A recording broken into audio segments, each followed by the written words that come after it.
Okay, so I'm about halfway up the range now at I don't know how it's pronounced, Healy's Lookout. As you can see, there's a pretty amazing view out there. Had a bit of rain on the way up, road was very wet.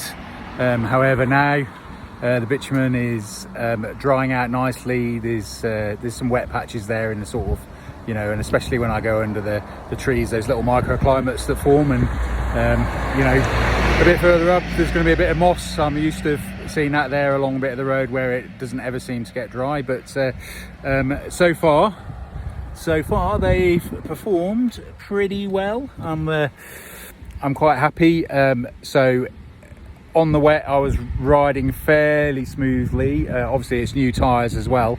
There's the fact that it's wet, so I was just taking it easy for the first few Ks, but as it started to dry out I started to put a bit of power down, and it's only when I'm powering out quite hard in second gear that I'm getting a bit of slippage, but I'm not noticing it. It's just the traction control flickering at me. I'm actually not noticing the bike.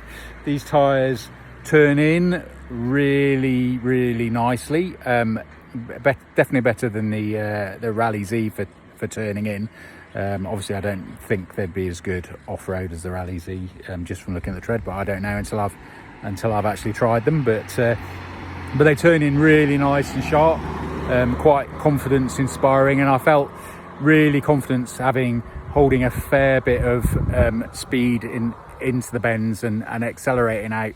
Like I said, I've not felt any slippage, but it's the traction controls telling me. I went into road mode for the second half of coming up here because it was starting to dry out and was accelerating fairly hard out of some of the bends. But I expect a bike with a big engine like this, you know, R1200 GS, to do that anyway. I always felt a bit twitchy with the Rally Z myself. I think that's probably in my head a little bit when I was accelerating out. And I used to, when I'm riding the Gillies range with the Rally Z on, I tend to actually go in slightly higher gear so that when I'm powering out of a bend, I'm not putting too much power down.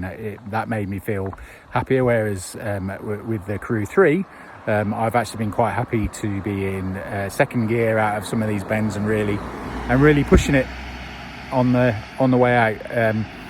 Although I'm no racing rider, but I can keep up with most, and you know, and I've done my fair bit of advanced training when I was in the UK. But yeah, happy so far. Let's see what the rest of the range goes like.